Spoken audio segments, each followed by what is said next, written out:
Okay, welcome back to another episode of Gassin. Today I'm joined by Matt Bird of Lemon. That is spendlemon.com. So if you're listening, go to the website so that you just got a bit of an idea what Matt's doing as we talk through today's episode. Matt, welcome. Can you just tell us very, very briefly what it is that Spend Lemon does?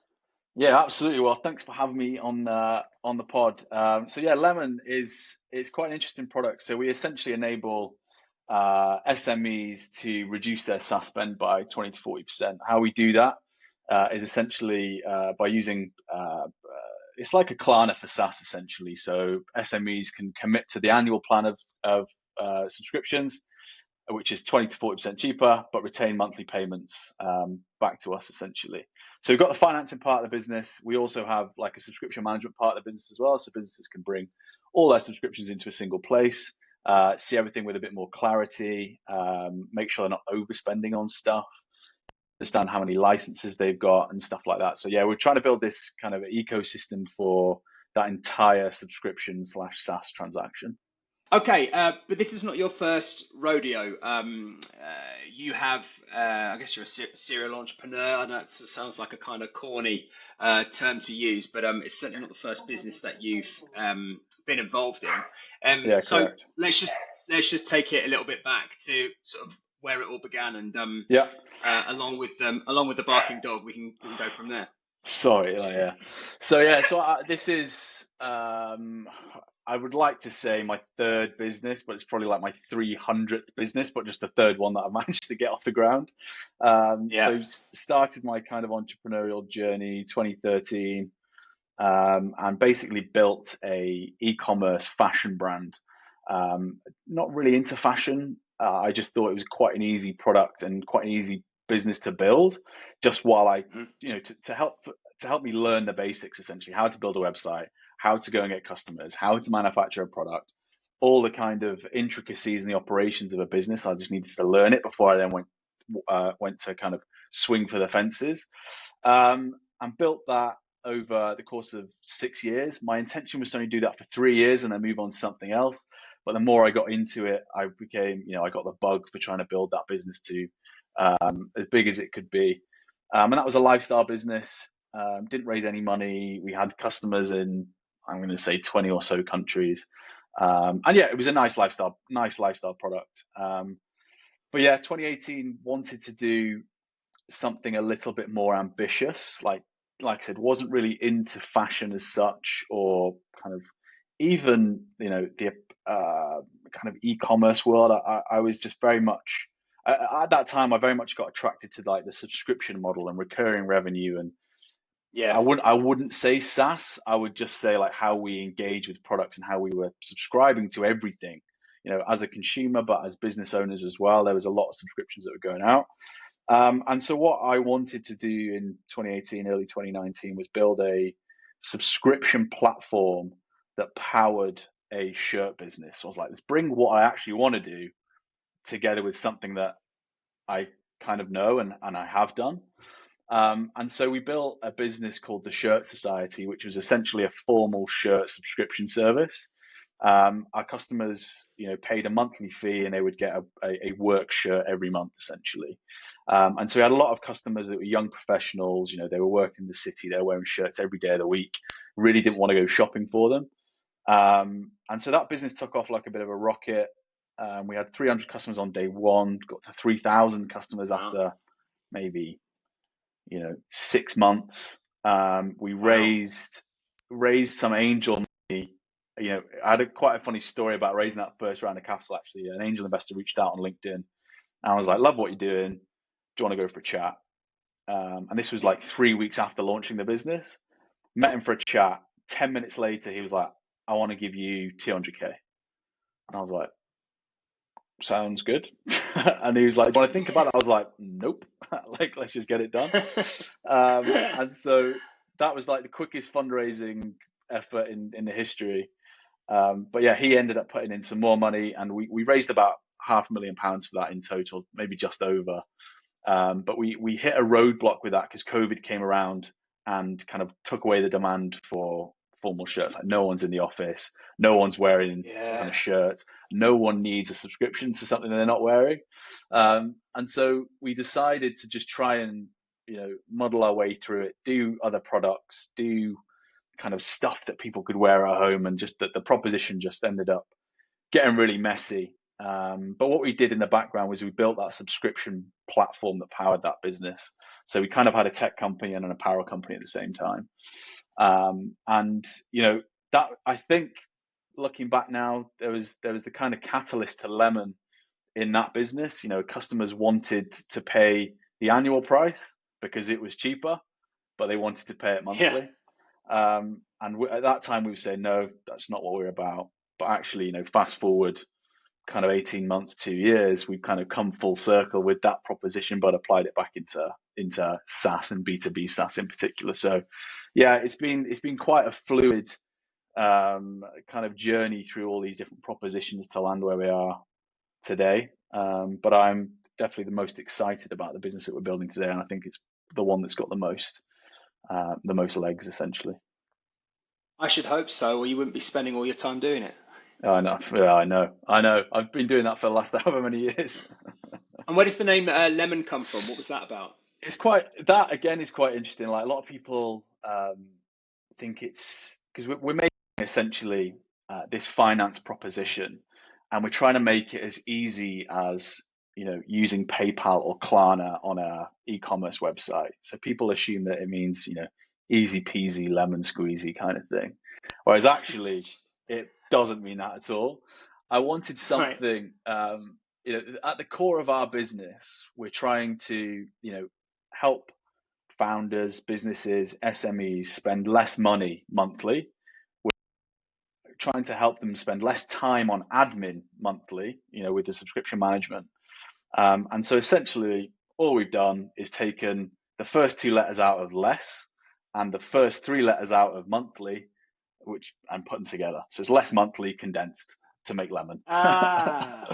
And okay, that works. Yeah, it was all around the less monthly premise. We wanted something that sounded quite, consumer like. And so it works really, really well. I like the name. And yeah, that was the origins of the Lemon brand name. Cool. And so, but this is, I mean, this is quite an ambitious business. So you've been raising money. You're in your second round, third round. First round. You're at with that? So we've just closed our first round. So we decided to bootstrap the business for the first. I would say we planned to bootstrap the business for the first 3 months. What that actually turned out to be was bootstrapping the business for the first 12 months. But yeah, we wanted to start building the product and getting customers first, and we've just closed our first round of funding now. So we've just done a pre-seed round that allows us to put the product into the hands of more customers, and it helps us build that product roadmap out. We're in quite a unique business though. Like we need to raise funding to build the product, but also there's a funding piece to be able to pay for these SaaS contracts up front on the customer's behalf. So there's a big debt element that we're still raising currently as well. But yeah, we've got the first equity round over the line, and hopefully the first lending round will close in the next 3 months. So yeah, first round. How did you go about finding these kinds of investors, people that will put in these large sums of money? Yeah, so I think it's just there's a couple of things. Network over the years, just building up a network and a pool of investors that I like or wanted to speak to, or just wanted to have the contact details of. And then it's a lot of cold outreach. It's a lot of asking other people if they can do intros for you. And it's a lot of being really ambitious as well. People are very scared of cold outreach because if you're on Twitter or whatever social media platform, every investor will be like, oh, we don't respond to cold outreach. A lot of them do. A lot of them really do. And so just finding the details of the funds that I like and wanted to speak to, using Crunchbase, using all the free tools that are available, and then just trying to build the strategy and the narrative and the story around that. It hasn't been easy. Like the last year for fundraising has been ridiculous. So probably taken 200 meetings to get 3 investors. Wow. But Yeah. I mean, if you're an investor, then you're going to want to invest in somebody that loves the hustle, right? I mean, that's going to be quite attractive for an investor. So Do you there's know, that. we did have that. There was, I think the fact that I've had that experience as well with a funded business and it not quite work out almost gave me a bit of Yeah. a, I'm not going to say more credibility, but I think a lot of investors kind of like that I've been through that pain in a really weird way. I think it does give you credibility because you're probably hungrier. Um, Yeah, one would argue, and also I think I mean everyone's talking about failure, aren't they? They're like, oh, you have to fail and fail fast and all this kind of stuff. But I mean, yeah. to have that kind of pedigree of experience behind you, and to be fair, the shirt idea was clearly sort of winner winner chicken dinner, and then COVID came along a bit like it did with one of my businesses, Husk, Mm, selling into hotels, pubs, and bars, and our business dried up yeah, overnight. overnight. Done, Yeah, boom, yeah. finished. Yeah, It's wild. What can you do mental. about it? Like, what can you do about it? No, well, I know, and it's kind of opened up my eyes to the possibility that anything like that could potentially happen Yeah. again at any time. So you're almost looking at how do I future proof, or how do I be involved in a business that is future proof from these kinds of things? I mean, if you look at it Mm, like politically, what's going on in the world at the moment, we're worried about World War I about to Three. say. So what happens if that kicks off? Are Yeah. people still going to want to buy my gas? Are people going to still be going into work, or are we all going onto the front line? So I mean, there's a lot of things that you Yeah. can't um, You just can't predict uh, it. yeah, exactly. But it makes sense that it would be attractive to an investor. Certainly, if I was investing in something, I think I'd be not completely put off by somebody that not done it before, but I'd probably Mm. prefer somebody who'd had a little bit of a track record. Yeah, no, for sure. It's like I said, it's definitely helped. It's not, yeah, I've definitely had way more no's than I have yeses, so it hasn't helped that much. I think it's just definitely helped get through the door, and have those But the kind point of is, you've raised good the money, conversations. right? So Yes, yeah, yeah, yes, you've had the no's, yeah, yeah, um, but you raised the money. It's not like you're saying to me, I spoke to 200 people and I had yeah. No, 200 true. no's, and I'm feeling pretty deflated. I mean, your Yeah, yeah. business is going ahead, right? Oh, for It's sure, going to for the next sure. stage. Yeah, yeah, exactly. So we did get there in the end, and I think you probably subconsciously the failure over the other business probably helped us keep going through that. All the no's. You just like it's cliche, isn't it? But you get used to hearing them.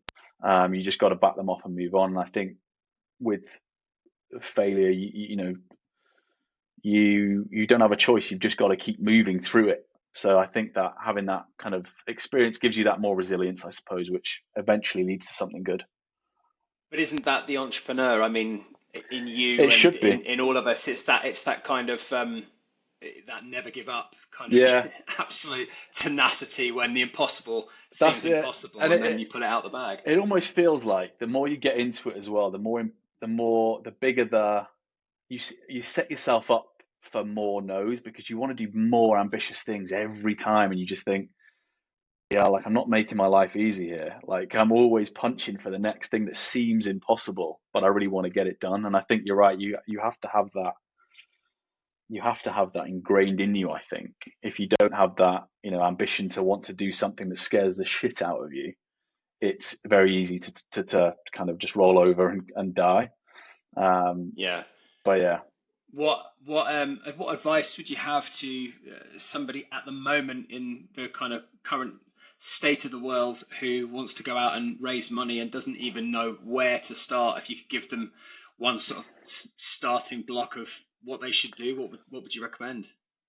the first thing I would actually recommend before you start the fundraising journey is almost detach yourself personally from the company that you are trying to raise money for, purely Yeah. because if you are too heavily emotionally involved, like it will chip away at you and you will get very miserable very, very quickly. So treat your business as you know, a lot of people see investors as someone who's going to come and save them, and it's someone who they need for their business to succeed.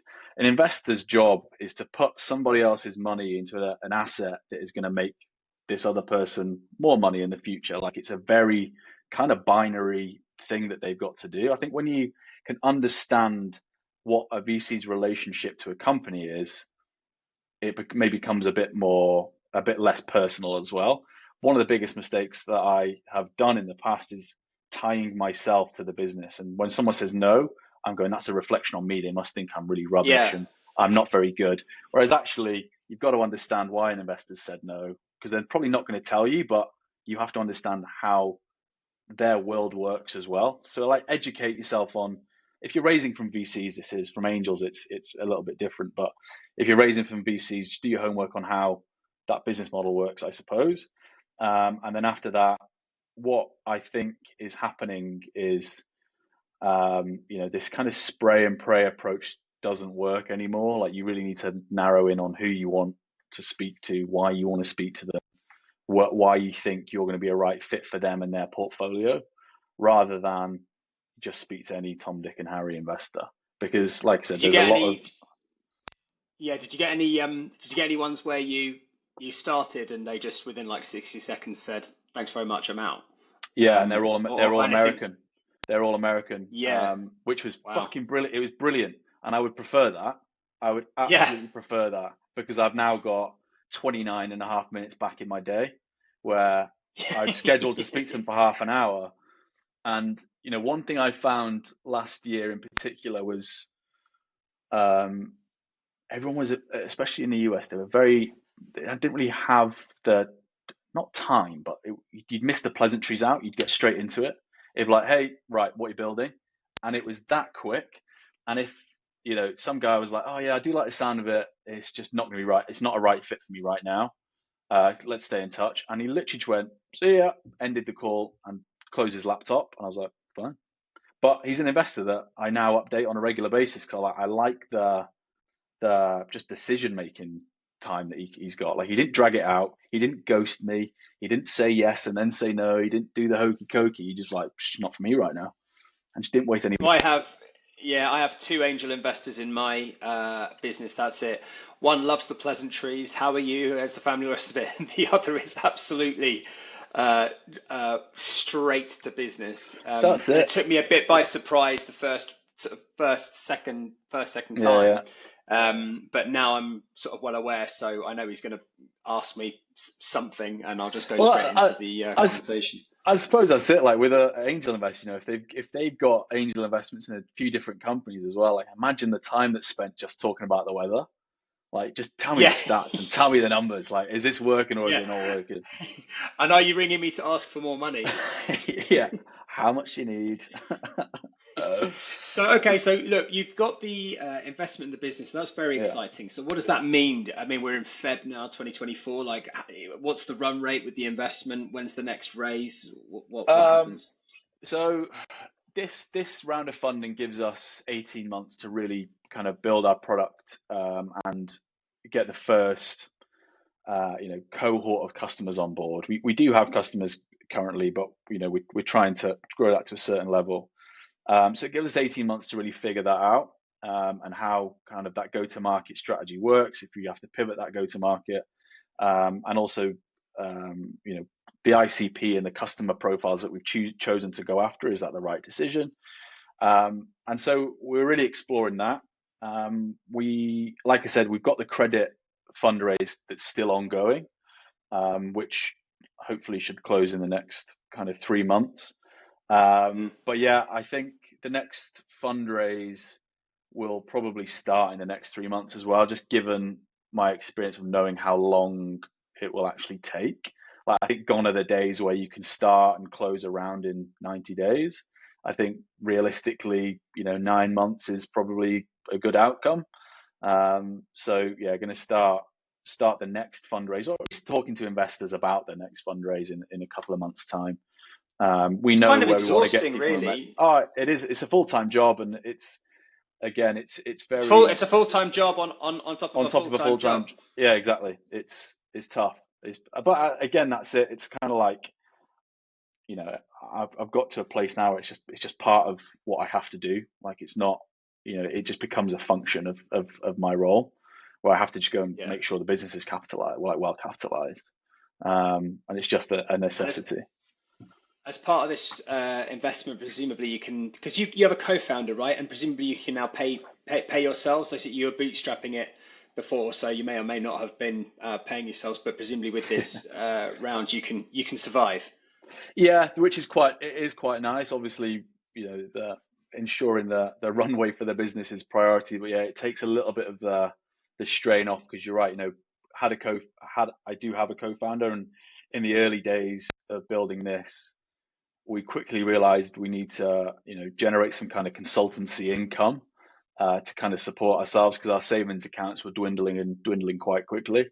And so yeah, we can now kind of give ourselves a bit more, you know, take that strain away a little bit. And we've also hired a CTO in as well, so we can actually move at double speed at the same time as kind of giving ourselves a bit more financial kind of runway, I suppose, and not having to take ourselves away from the business to go and consult on or advise other companies.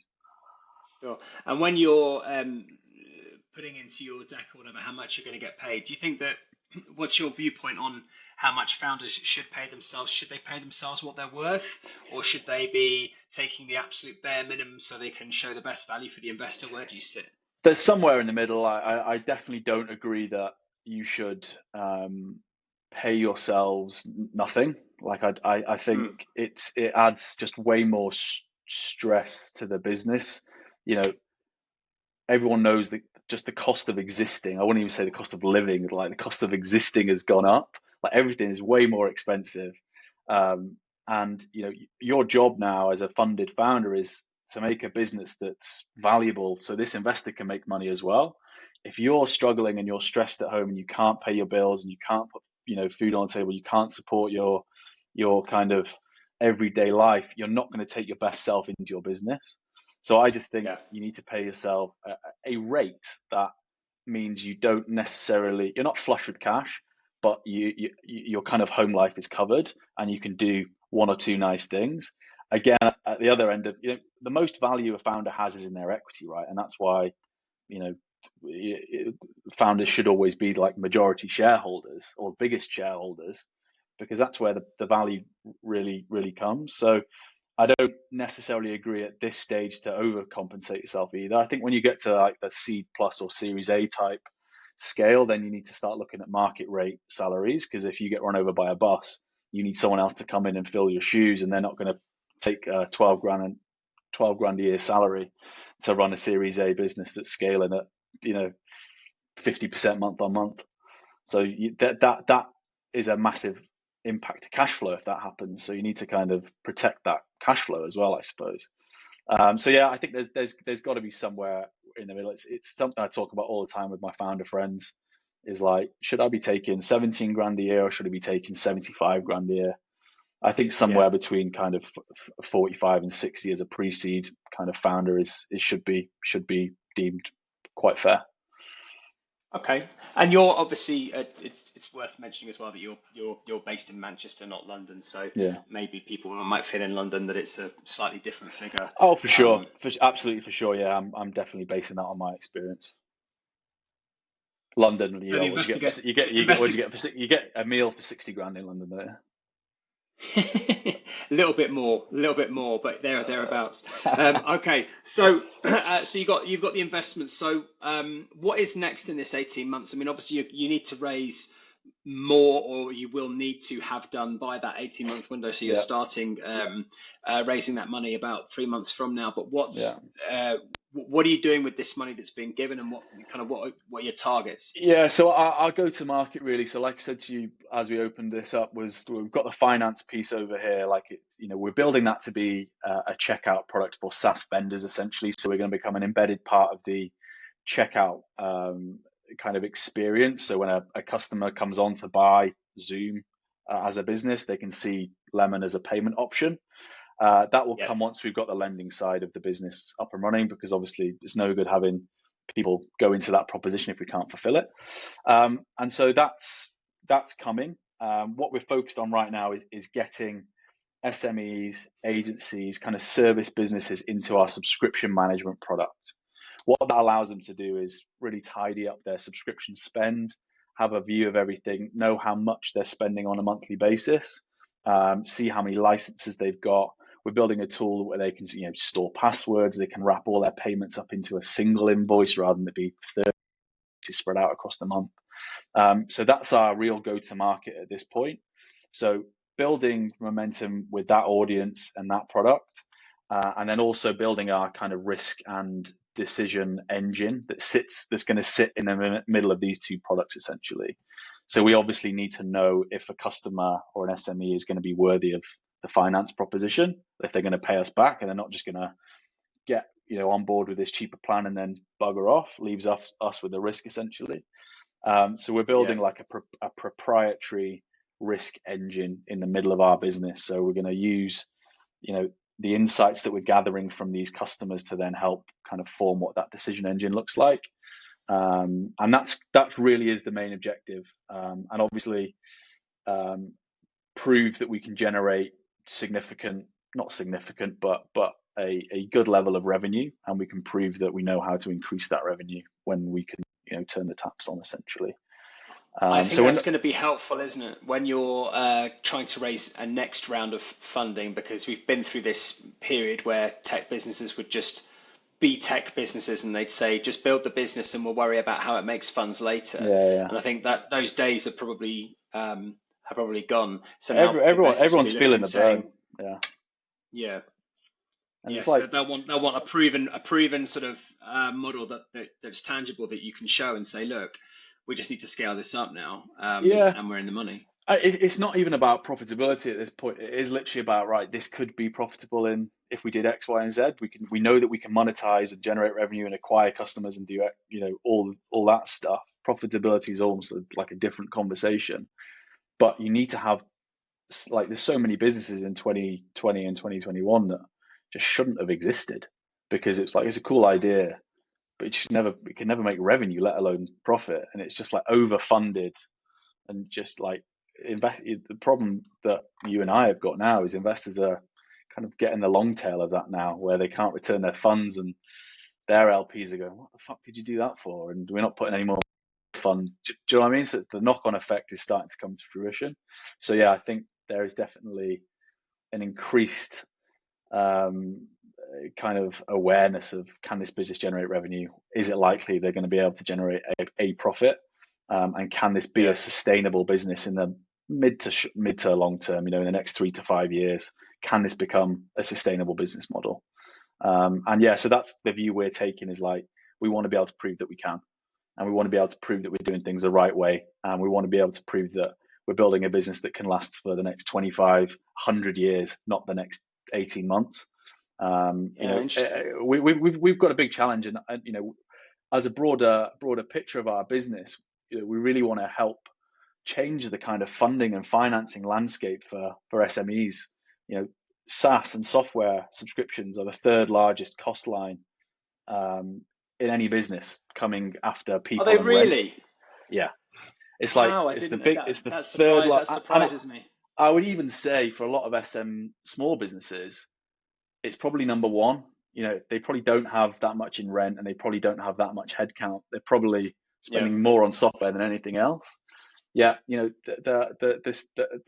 financing opportunities for small businesses is terrible. Equity, very hard to raise. It's a lot more selective now. Debt, again, hard to raise, and if you do raise it, it's very expensive. It's oversecured. So like, why should I have to guarantee my house and my left kidney against a £5,000 credit card from the bank? Like, I shouldn't have to do that, but that is the case. And what we're trying to do is just give an alternative finance proposition and opportunity to kind of young, pre-established businesses. That means they don't have to do all that guarantee stuff, and they don't have to raise money. It's kind of a credit that actually saves someone money versus costing them more money. So I think we've got a bigger mission than just doing kind of SaaS finance. You're here to save the others. I am. I have to stop myself sometimes. I do get very carried away with that vision. Well, no, I think it's good. It's good to have more than just targeting the cash. I'm interested when you say we're building this, we're building that. Are either of you from a kind of? I know you've previously built websites, but are you either of you from a kind of tech background, and do you outsource that? Do you like where? How does that whole Yeah. process work? So my co-founder, he is an experienced head of product, but has an engineering background. So he's been building everything up to now. Like I'd be the first to say that I am useless when it comes to technical stuff. So he's been doing that build, and like I said, he's got experience with building multiple things in the past. And like I said, we just bought we bought a CTO in who is also a very experienced full stack developer, who's or he has been helping my co-founder James build this over the last couple of months, but not in a full-time capacity. Whereas now he's coming in full-time to kind of take the reins on the technology build, so we can actually move a lot quicker with that now. Always wanted to build that in-house, because there's a lot of stuff that you just don't know if it's the right thing to build. I think when you Yeah. outsource that to an agency, like an agency is good when you know exactly what you want to build, or outsourcing it is, when there's a sheet of paper, when there's a brief, when there's a project, go and build it, great. But when there's a lot of stuff that you still need to test and validate and go, actually, we shouldn't have built that. It's just not fundamental at all. Like it's probably a lot, we wanted to do that in-house so we could be a bit more agile, I suppose. But yeah, Yeah, and I suppose you still don't know exactly what your final business is looking like, because as you go on the journey, you might it could that can move. 100% product market fit isn't this like thing that you get to and all these kind of celebrations go off. Product market fit is moving all the time. And so I think you have to adapt based on, the customers that you've got. They're all going to come with their own feature requests. They're all going to come with their own ideas, and you've got to be able to look through all of that data and go, actually, this is a valuable thing for us to build. Let's go and do it and turn it around in 7 days. Like you need to be able to jump on these things quite quickly, because you're right. It's not as binary as going, we're just going to build this platform. It's like it's just moving parts all the time. And what about competitors in the space? What about them? Well, that I'm No, asking you. You tell me. we've got a few. We've got a few. Like there are a few. There are I I don't really. I taught like I fight with myself over the kind of buy now pay later terminology. Um, Works in obviously Klarna and Afterpay and Clip and all the 10,000 other buy now pay later products obviously are doing very well in consumer. You start to see that move over into B2B stuff now. So there are a lot of companies that will allow you to spread a large invoice over 3, 6, 12 months, obviously just to help with cash flow. And that, like there are a couple of them in the market. No one that's necessarily bigger than the other, I don't think. There aren't as many that are verticalized into SaaS and building the type of product that we are, because what we've actually found is the generic spread this large invoice over 3, 6, or 12 months and pay us a little bit of interest for that. That doesn't really work for software or subscription purchases, because that interest that you're paying wipes out the discount that you're getting by committing to this annual plan. So there's a lot of there's no benefit for the SaaS, in SaaS there. So that's why we're really verticalizing into software, because it is, like I said, it's the third largest spend. Over $1 trillion has been spent this year on software. So it's a massive spending market. And so, yeah, I think we've got the opportunity to become that leader in the space. Obviously, ignore competitors and the good job they're doing to kind of build the markets as well. And their propositions, I'm not against them. I think there's definitely a place for them in the market. The good thing that we've got is the market is that big that there is space for a few good propositions. But I just think we've definitely got a little bit ahead by verticalizing into the SaaS space, and our ideas around kind of subscription payments and SaaS products and the finance that is associated to them will allow us to really kind of pioneer that model. And Matt, is your business, are you worldwide? Are you UK? I mean, because one of the big advantages about being a a software business or just an online business with no physical product is you Yeah. can sell anywhere in the world. Yeah, so we are currently able to accept UK, European, and US currency.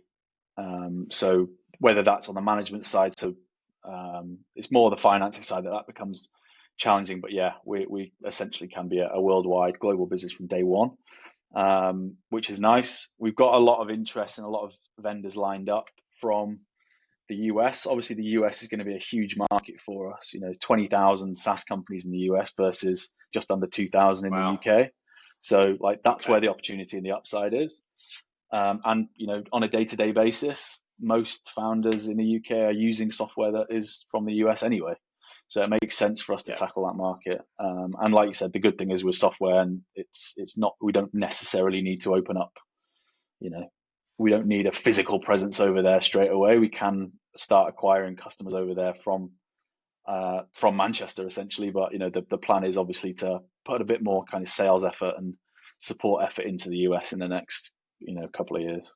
Hopefully next And 12 months. But are you working fully remotely? And is your CTO, is he based up there or? yeah, we've got a hybrid model. So we're all, you know, kind of Manchester based, in and around Manchester. So we meet up in, we just got WeWork access essentially.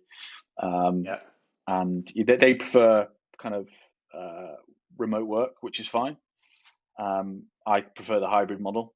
So we're building a hybrid company essentially. So we meet up every a week or two, and then, you know, work from wherever you want for the rest of the week, whether that's from the office or from home. Yeah, I think it's important to get that face to face.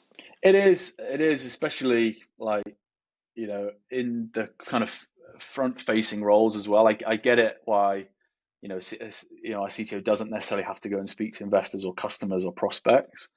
But from my point of view, where I need to go and win business and find new partnership opportunities and find new investors, it makes things much quicker and more effective as well. I think you have better conversations when you're sat across the room. You can 100%. just riff off each other a little bit more. I always find, you know, Zoom, if you, I'd have days where I'd have maybe 5 Zoom meetings with investors, and by that fourth one, I'm like, this is terrible. Like, I'm exhausted. I've got the Zoom fatigue, and I'm not pitching very well because I'm just like, it's just so clinical. Like, turn your camera on. Like, you need to have that kind of conversational and kind of, you know, chilled element to those chats as well. Make it human rather than just a transactional chat over the internet. Yeah, and particularly when you're asking for someone's money, right? Yeah, 100%. They need to get, like, the only way you get a real sense for somebody is by seeing them, seeing how they. There's something, I can't remember where I read it, but it was an investor perspective saying they will always meet the founder because they want to see how they treat the restaurant staff and if they tip and how they ask for their meal, kind of thing. It Wow, helps interesting. them understand what kind of person they are. Because on a Zoom call, you can act, like, you can really act and put on a bit of a show, if you will. But when you're Yeah, sat in a yeah. room, and yeah, I think it's harder to put on that act when you're in the same room as someone. With Lemon then, 18 months from now, how are we looking?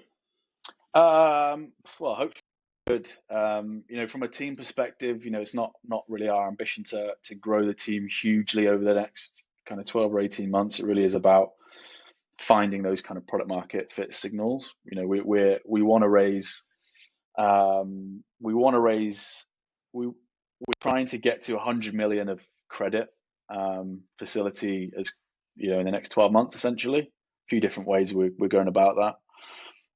And so that's where we want to be from a credit perspective. We want kind of full product launch. So we want the management product, the risk engine, and the checkout product all to be, you know, in the market. And you know, our aim really is to have up to about 500 paying customers on the subscription management side of it in the next 12 months. That's a free product, and we're going to introduce a paid tier to that. So we're looking Yeah. at more kind of like 6 or 7 thousand free customers on the subscription management, and about 500 paying customers. And yeah, ready to really kind of shake up the SaaS financing space in 18 months. New round of funding closed, obviously a larger credit line closed. And yeah, ready to kind of take on new customers at scale. That's where we want to be, and know how to do it as well. We want to know the channels that work. We want to know what fuel we need for the fire.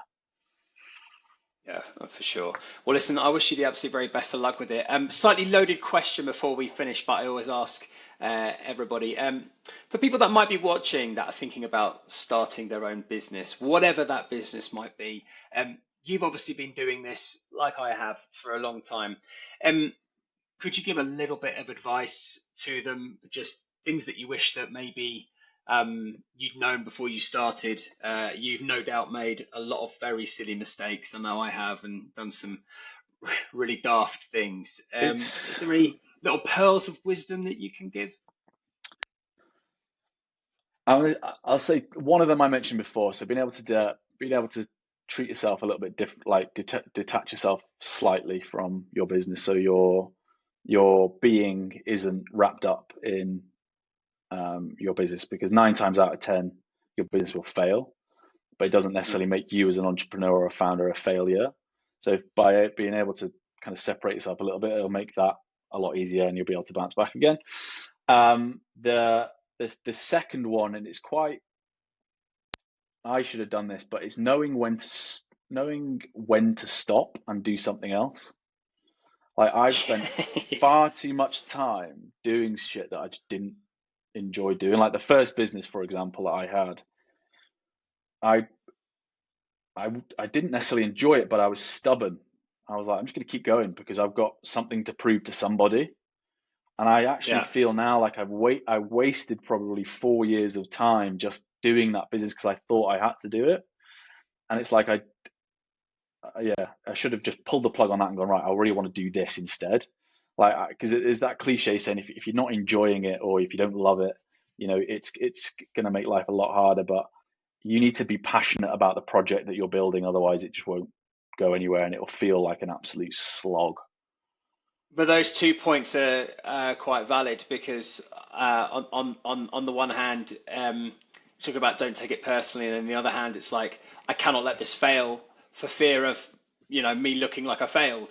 So Yeah, actually, it's good advice. Remove yourself and your own personal being from the thing that you're trying to build, so that you can just dump it if you have to dump yeah, it. it is really strange. It's like I'm saying, like you've got to be passionate at the same time as detract, like removing yourself from it. They're two very contradicting things, but I think you need to find that Mm, balance. Like you need to go, I love Lemon. Like I want to build this into the biggest business it could possibly be.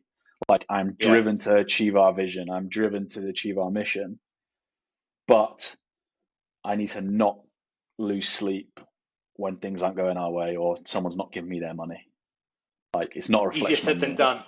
Exactly, it is. But I've been through it. You've been through it, where you're probably lying there at 3 o'clock in the morning, going, "What am I going to do? Like, I can't make payroll." Like, Mm. there are stresses. But yeah, try not to take it personally and just try and have a bit more of a sensible lens on things is important. It comes with time, though. I think you don't get that from day one. No, it's an experience thing. Yeah, Matt from Lemon, guys, go and have another look. It's spendlemon.com. Thanks for taking the time to talk with me. And we will see you on the next one.